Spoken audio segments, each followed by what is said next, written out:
I'm a preacher's daughter. And I'm Eden, and I'm also a preacher's daughter. And this is Gay Girls, Good God. Christian content from a queer perspective. Now, speaking of preacher's daughters, what the fuck are we with?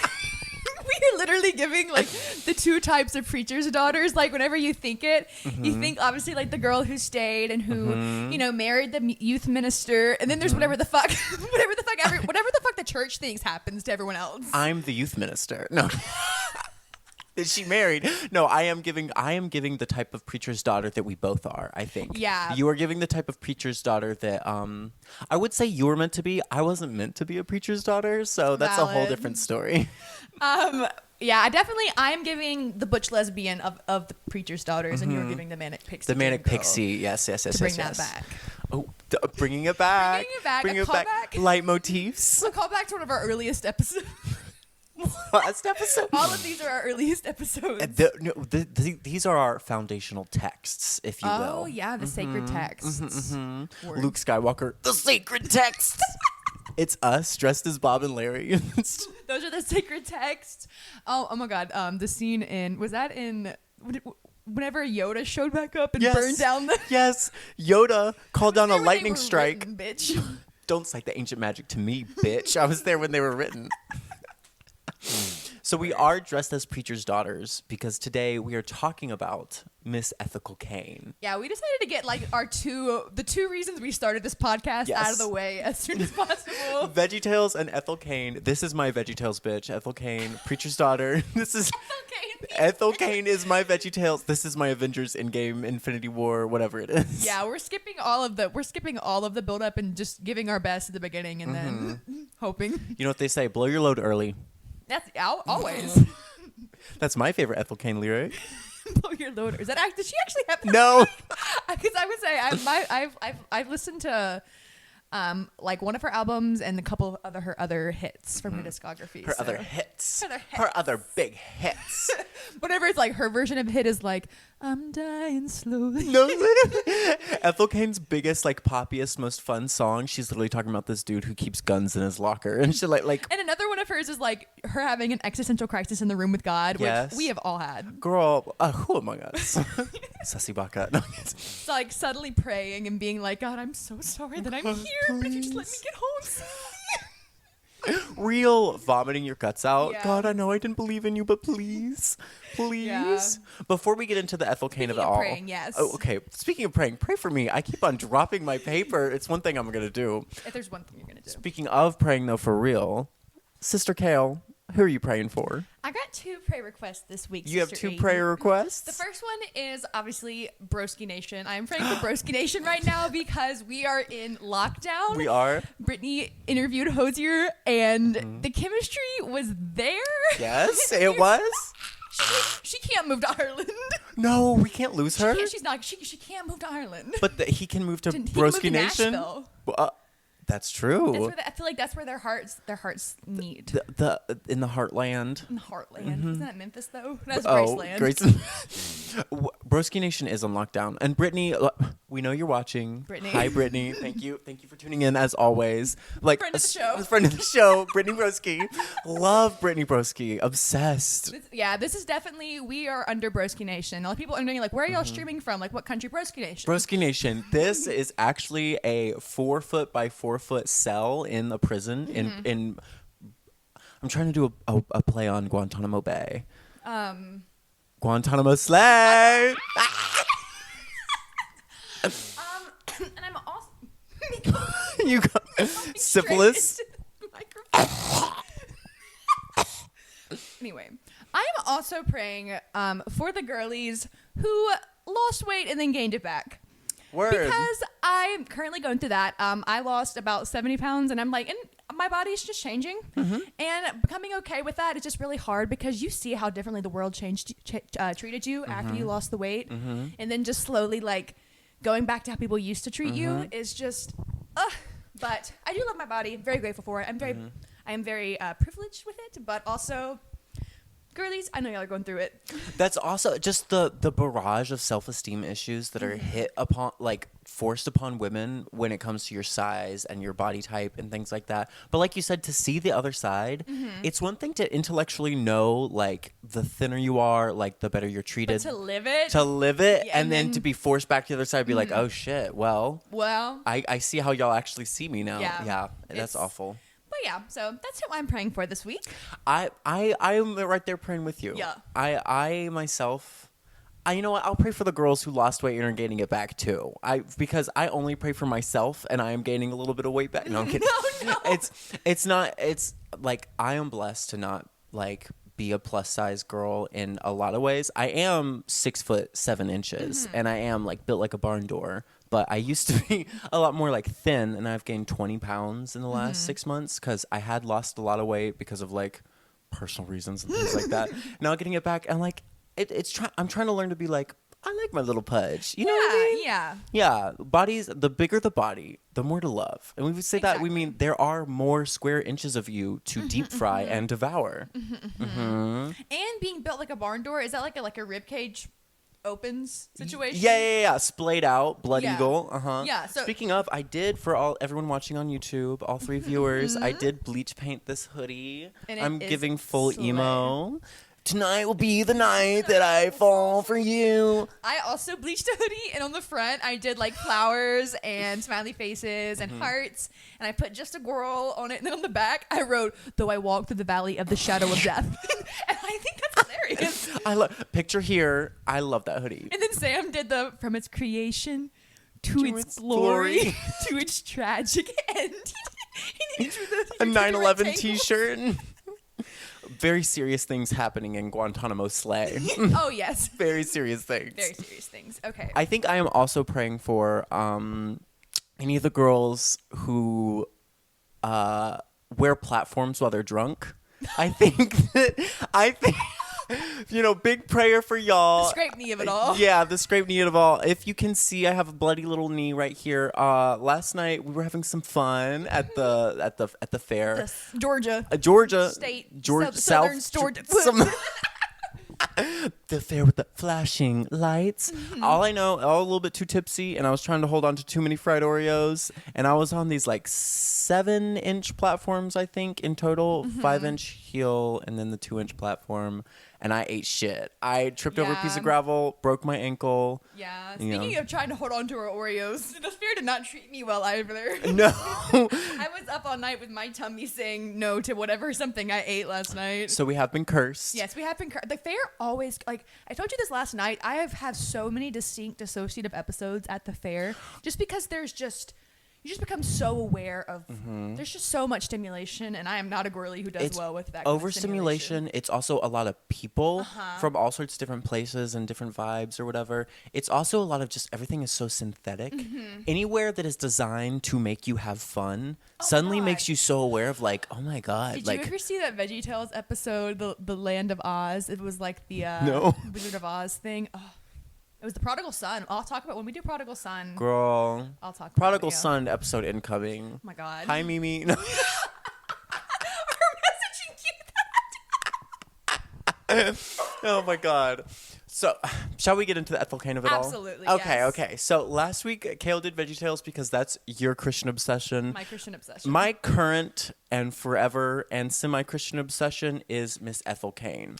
Yeah. For those of you who are woefully unindoctrinated, Ethel Cain is the stage name of a singer-songwriter, Hayden Anhedonia. She is a Southern trans girl from Tallahassee, Florida, whose father was heavily involved in her Baptist church growing up. So, me and Hayden have nothing in common, obviously. Nothing in common.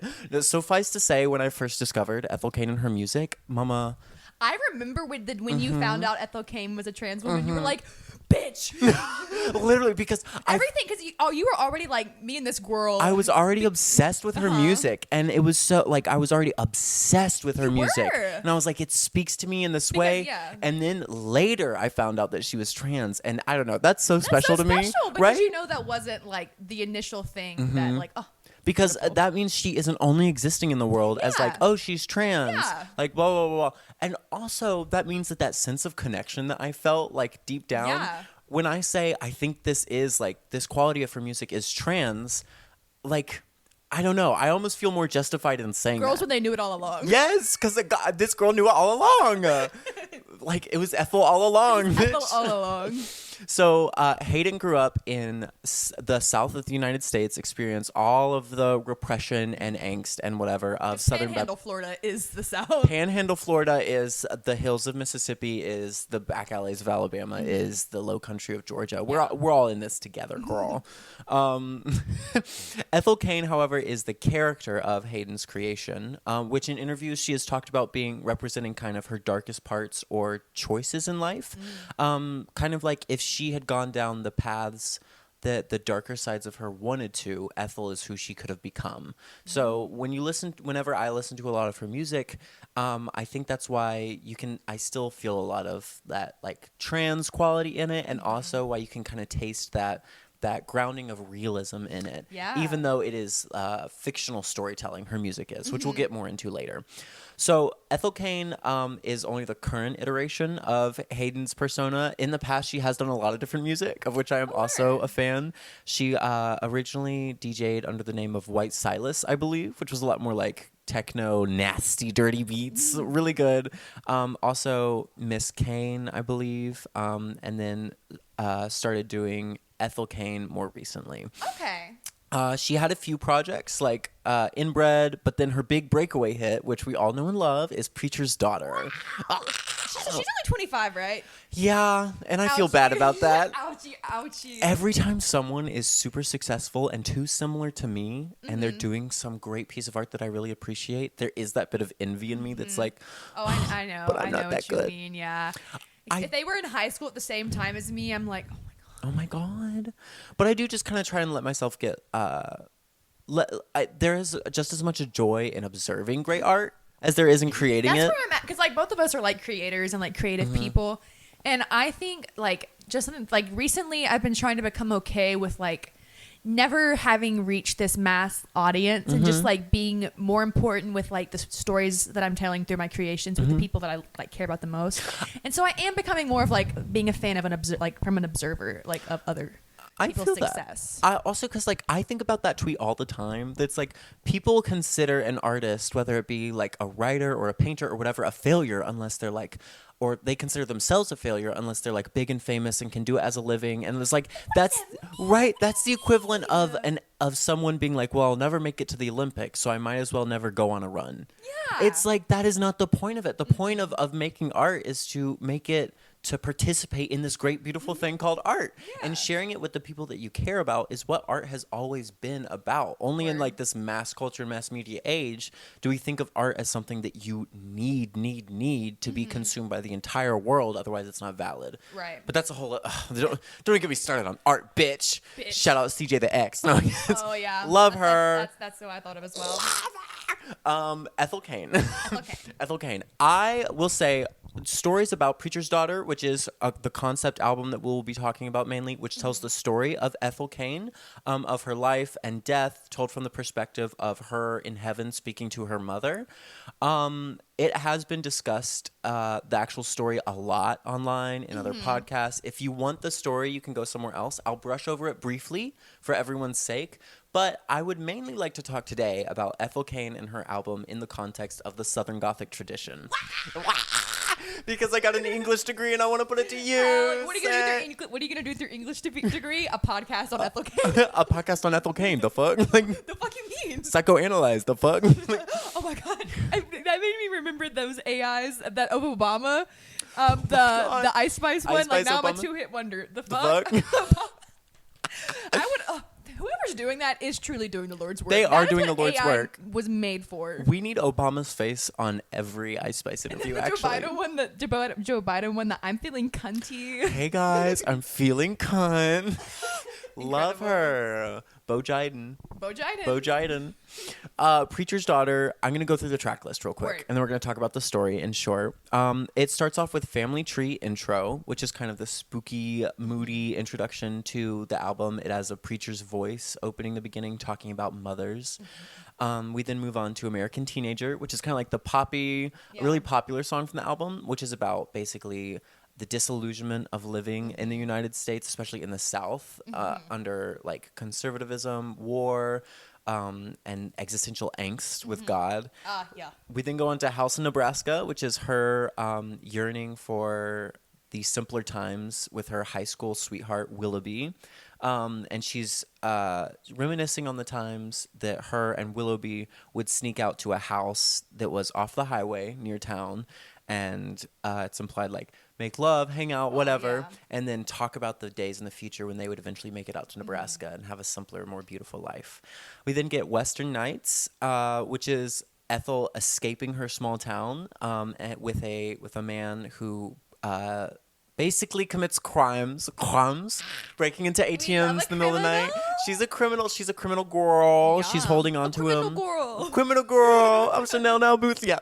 She's holding on to his back while they're like on his motorcycle, breaking into ATM stuff. He eventually dies in a shootout, but she escapes. This brings us to Family Tree, which is kind of almost like a flashback, as I imagine almost Ethel Cain escaping the situation. We get Family Tree and then Hard Times consecutively, which are about her difficult relationship with her family, religiously speaking. Family Tree being about how they want to force her to convert, or they have this certain idea of like what is purity and what is good life and what is happiness.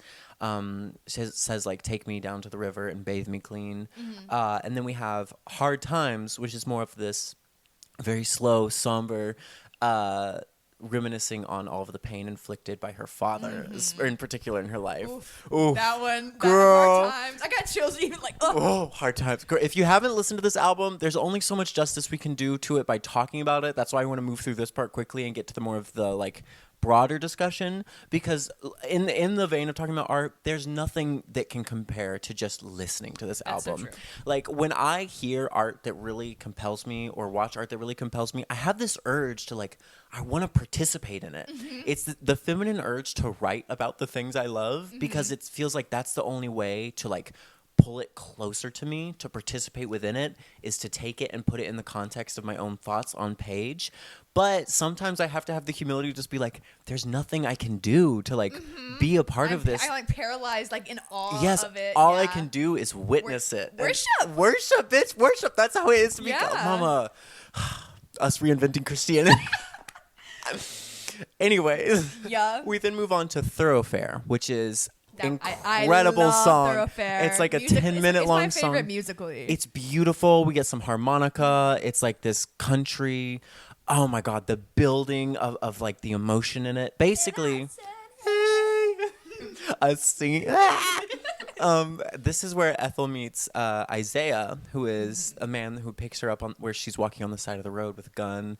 And it's talking about how she doesn't trust anyone, and he's like, we can go out and see the West anyway. And them slowly falling in love as they make their way across the United States, stopping in like small town diners and all this stuff. It's very romantic. It's very sweet. And she talks about how for the first time she could see a man who wasn't angry. And you definitely see that being the turn right after this song about her father being this is definitely, to me, this is definitely like a montage song almost. It's like a Yes. rom-com, like just condensed into a song. This song, I remember this music journalist, I forget who, writing about this album, and they said that Thoroughfare could be a whole like story and album onto itself. And you know what? And Maybe, who knows? Bitch, well, we'll get to that later. The next song, though, is where we see a definite turn in the album, and the rest of the album becomes much darker. The next one is Gibson Girl, which is this dark, sultry. Oh my God! This is my outfit. Mama, hello, Gibson Girl. I'm giving Gibson Girl. You are giving. What are you giving? You're giving televangelism. Yeah. Yes. Definitely the first half. Yeah, you're giving televangelism. Wait, televangelism's at the end. Televangelism's the piano. Like yeah. Yeah. I'm giving Gibson Girl this lamp. She's giving. What are you giving, girl? Family treat. Gibson Girl is this dark and very like moody song about sex work and living in these motels having sex with strangers and drugs, and kind of the ways that, like, while it was bright and fun at first, now that they've actually made it out to the West, California, wherever, things are starting to devolve and take a turn for a much darker and yet still, like, rapturous and hedonistic turn, something very different than where we began with. After that is Ptolemaea, which, oh, bitch! Ptolemaea is my shit. Y'all probably know this. This is the infamous scream. This is where we see kind of the climax of the whole song, where Ethel is descending into madness along with Isaiah.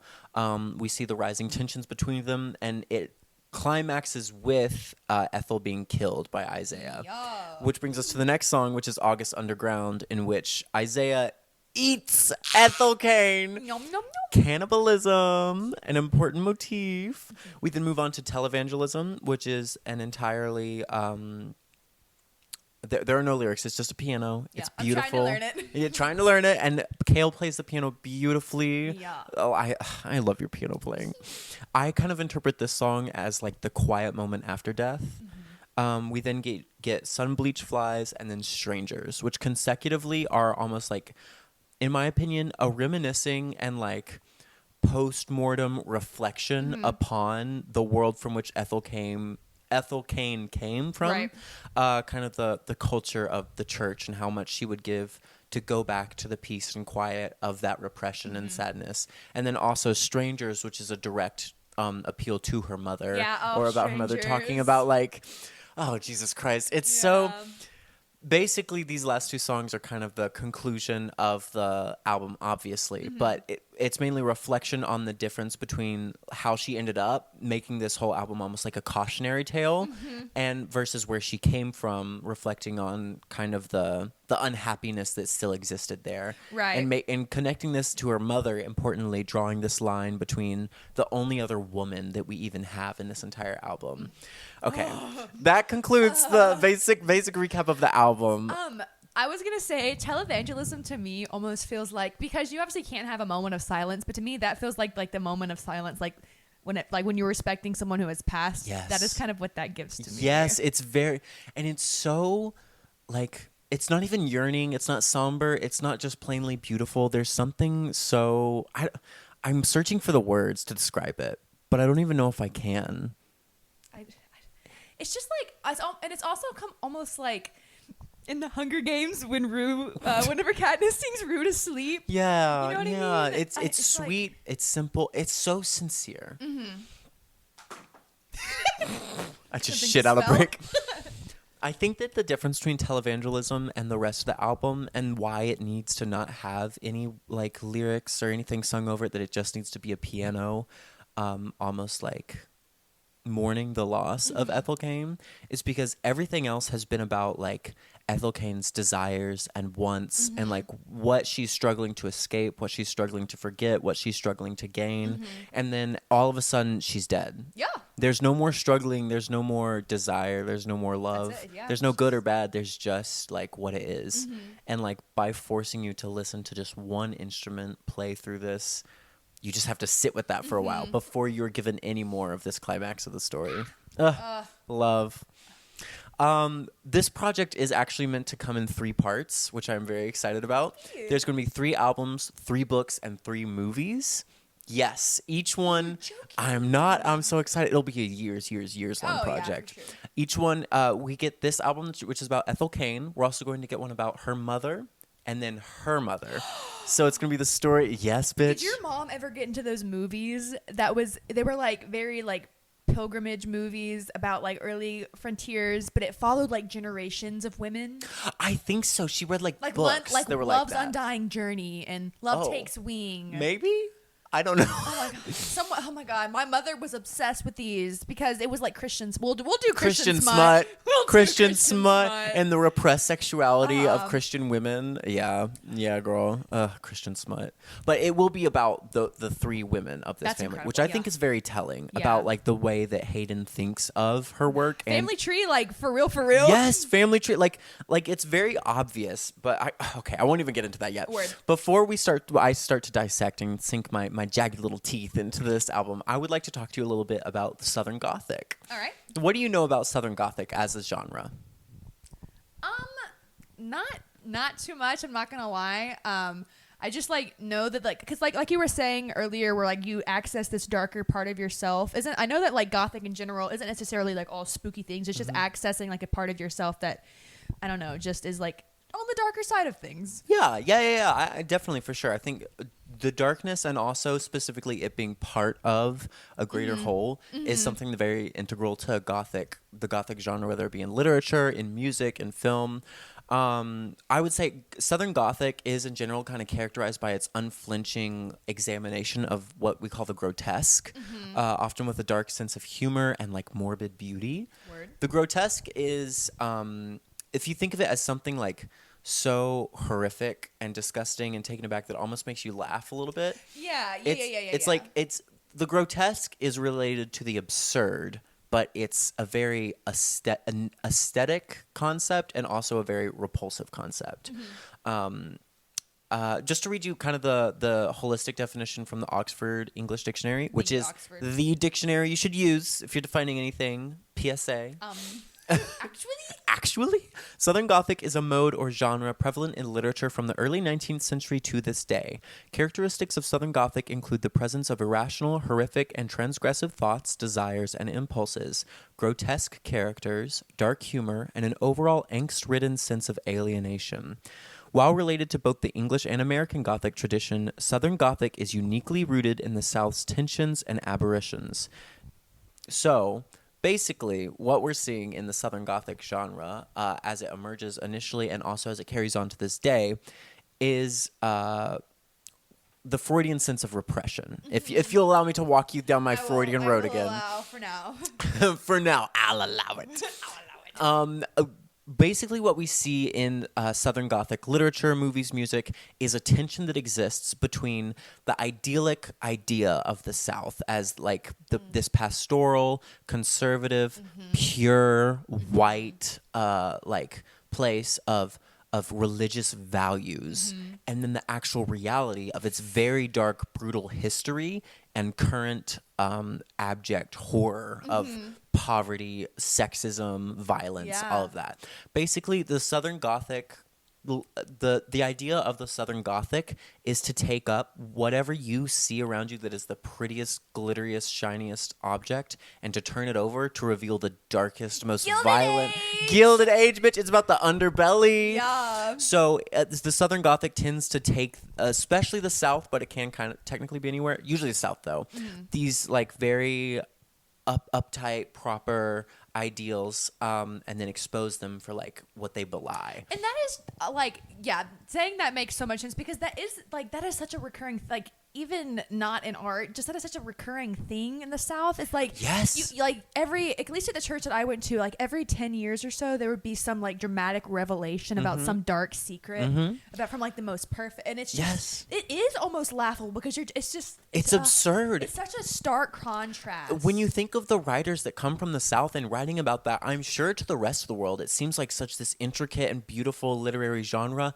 I don't know if they truly understand that that's just what we're living. Because there is so much, and Freudian again, repression. Everything is repressed. Nothing is talked about. Everything has to be contorted into this facade of, in my opinion, and I think others would agree, Christian ideals. Oh, absolutely, yeah. It's all about maintaining the appearance of following these Christian doctrines, even though people here are just as rotted, if not more, than anywhere else. While also dealing with the history of slavery in the United States South, Jim Crow, of all of those things. And I will argue now, homophobia and anti-queerness. Yeah. So basically, that's kind of what the Southern Gothic is. I think it's important to kind of point out the historical context. We have writers like William Faulkner, Flannery O'Connor, Tennessee Williams, and Eudora Welty. I love Eudora Welty. The Petrified Man is one of Eudora Welty's. Yes, that's a very famous example of the Southern Gothic. We have women sitting in a salon talking, but then it's this place that's centered on beauty, about aesthetics and putting up this perfect facade. But then what they're actually talking about and the things that are going on in the town are disgusting and this wretched, improper things that would never be said. To me, the Petrified Man was almost like I don't want to say parody because I don't even know when they were written in relation to each other, but it was like Steel Magnolias. Yes. But almost like, yeah, there's that darker take on it. Yes, that I've said that a lot. Steel Magnolias is almost like the anti-Southern Gothic. Steel Magnolias is like if someone that wasn't from the South wrote about the South, even though I think that they were from the South. But it's like this is like the South. That's what the South wants you to think it is. That's the nuke town, for lack of a better exactly for lack of a better exactly. example. Dolly Parton is participating in Southern propaganda, and we forgive you for it. We do. And then you have like William Faulkner, for instance, like in A Rose for Emily. We have the kind of like the contrast between this frilly, beautiful bed and this nice house in this southern town, and then the corpse that is rotting inside of it upstairs.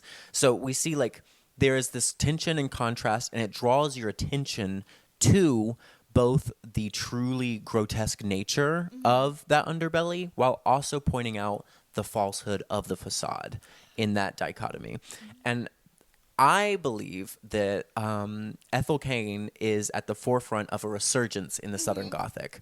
So Things be resurgent. Things be resurgent lately. She's doing the Southern Gothic. According to the recent census, people are actually moving to the South more than they ever have in the past.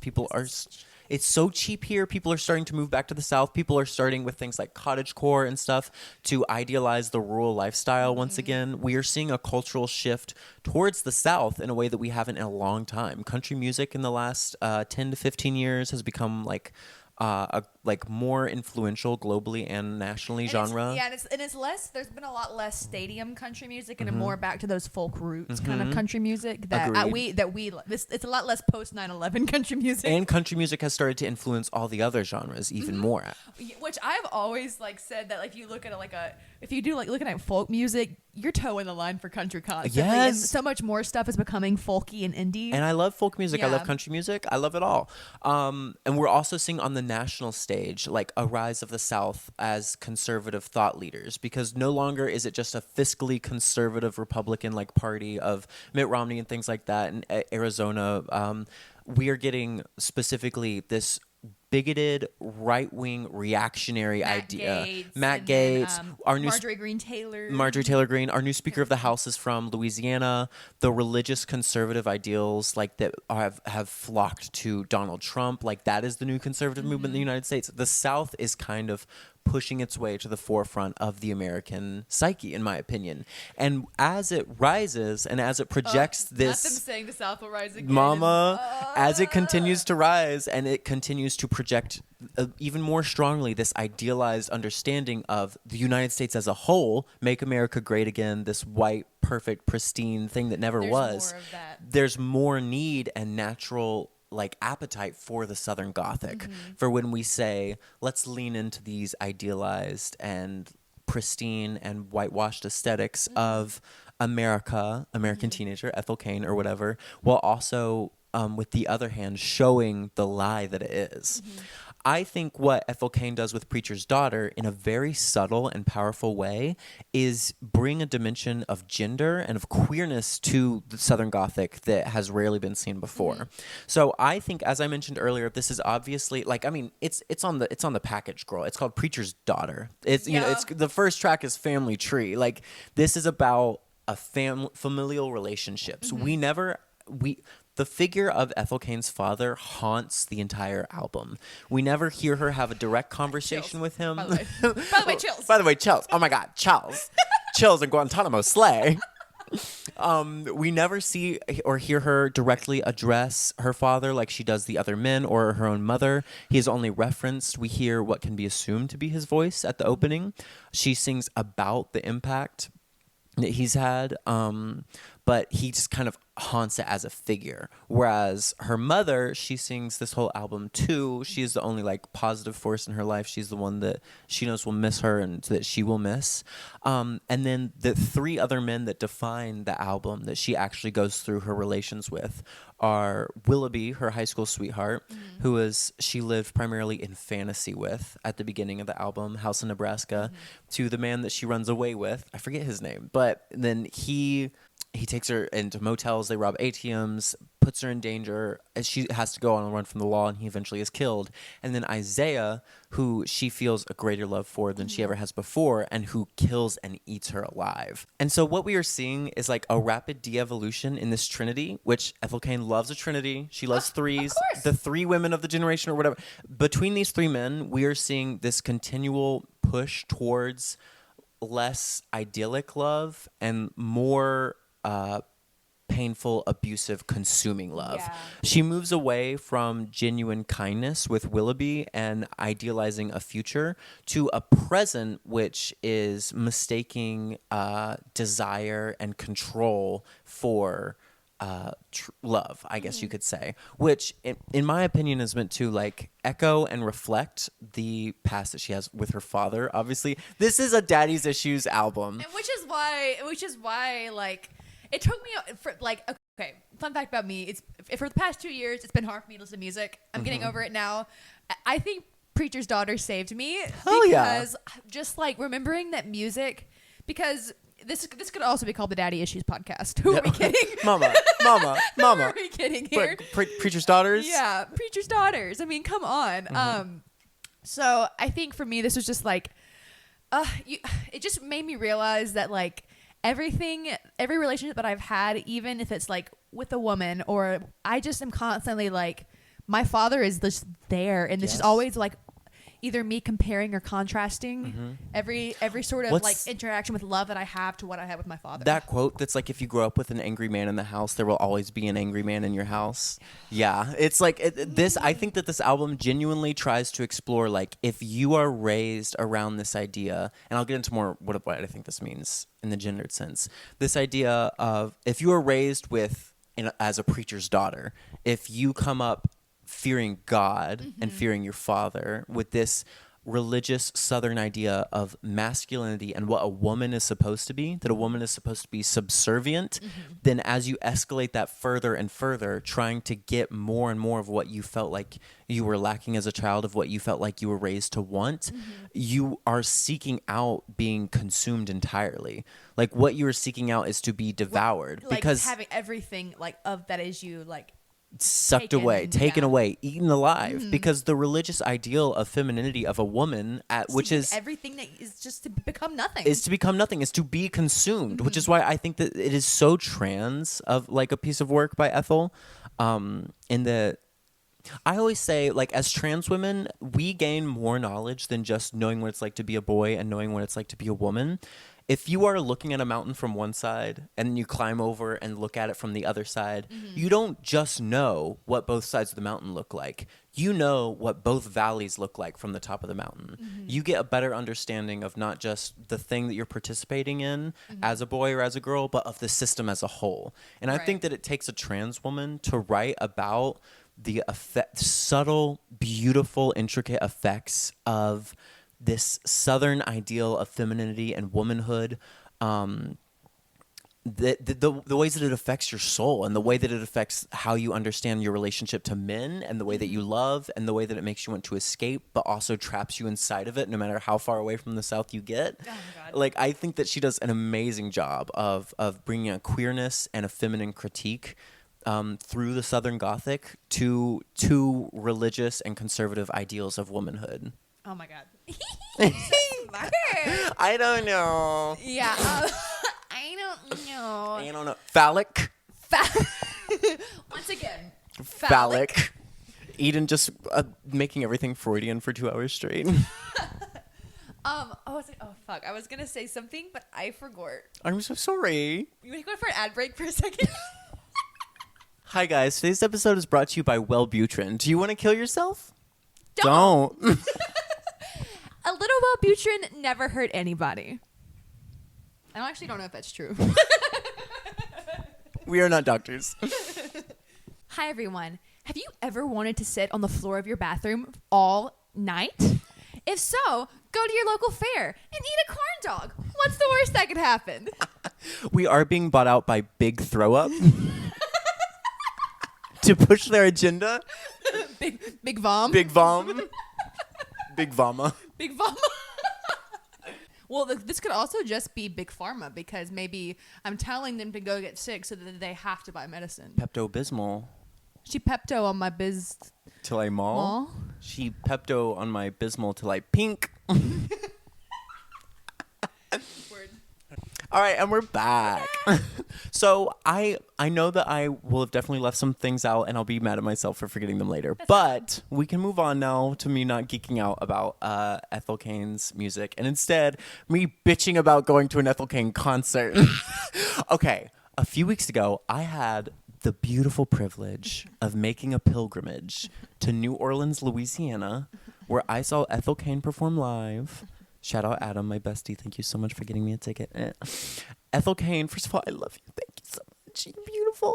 That performance was incredible. Hearing her perform those songs that mean so much to me live and seeing her in person, as not to be too sappy on the pod. No, not to be too sappy. Not to be gay on the pod. Not to be gay on the pod. Not to be sapphic on the pod. But like Ethel Cain was the only and is still, I think, the only trans woman who I have ever like seen in pop culture or interacted with where they create something that feels like truly feels like it was made for me.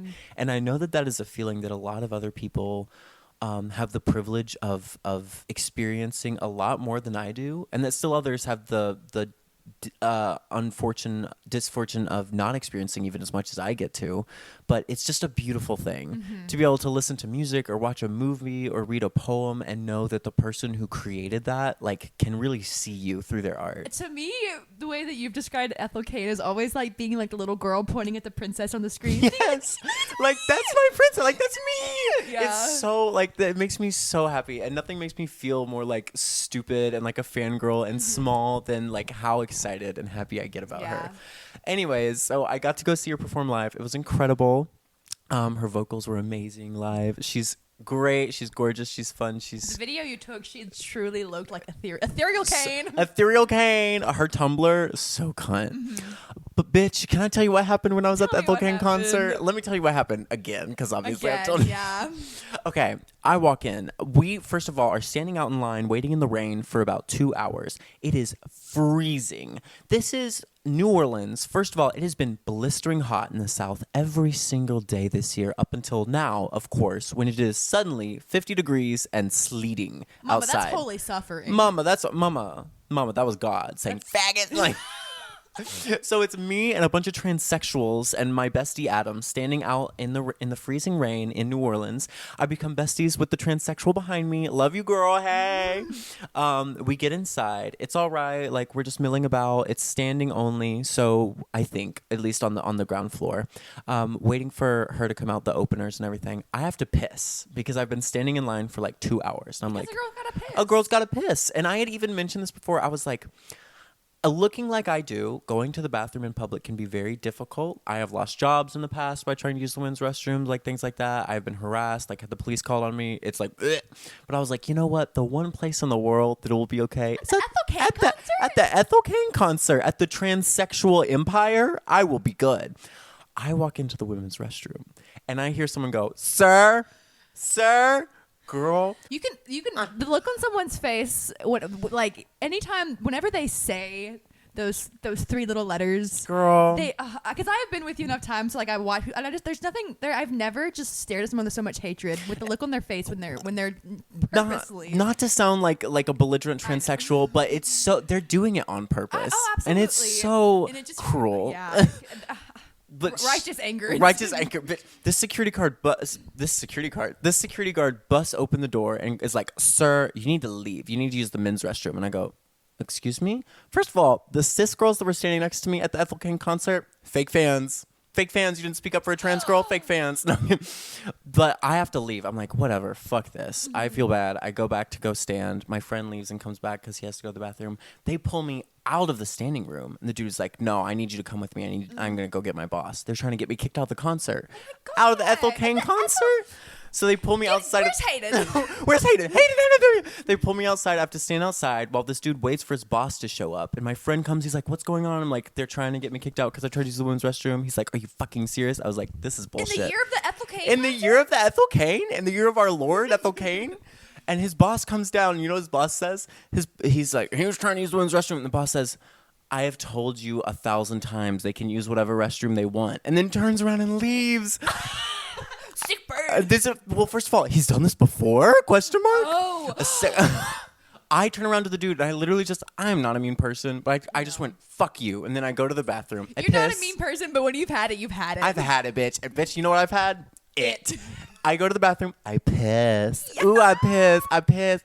Anyway. I piss so hard. And then I go watch Hayden and Hadonia perform. Girl, I walk back into the standing room, and there were a bunch of people who, like, apparently had heard what had happened. And I was like, oh, no, that's so embarrassing. But a bunch of trans girls came up and, like, checked on me. So Midsummer. I know.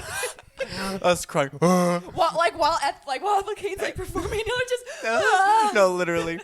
And a bunch of trans women were like, hey, like, I saw what happened. I hope that you're okay. This guy came up and gave me a signed poster that he had bought for me and was like, I heard what happened, and tonight you deserve to feel celebrated, so I got you this. Girl, shout out to y'all. Y'all made me feel so seen. The most night you could have. The most night for so many reasons that night. The most night. That was BPD in a night. Literally. And I don't know. What I've said before, and I'll say it again to you, is that like that exact same scenario in a few iterations has happened to me several times. But never before has there been another trans person, much less several other trans women there to then like uplift me in the aftermath. And that was to me more a joyous experience than anything else, because like I was like, this is what it's like to have community. This is beautiful. No, don't cry on the pod. I can't. Tears on the pod.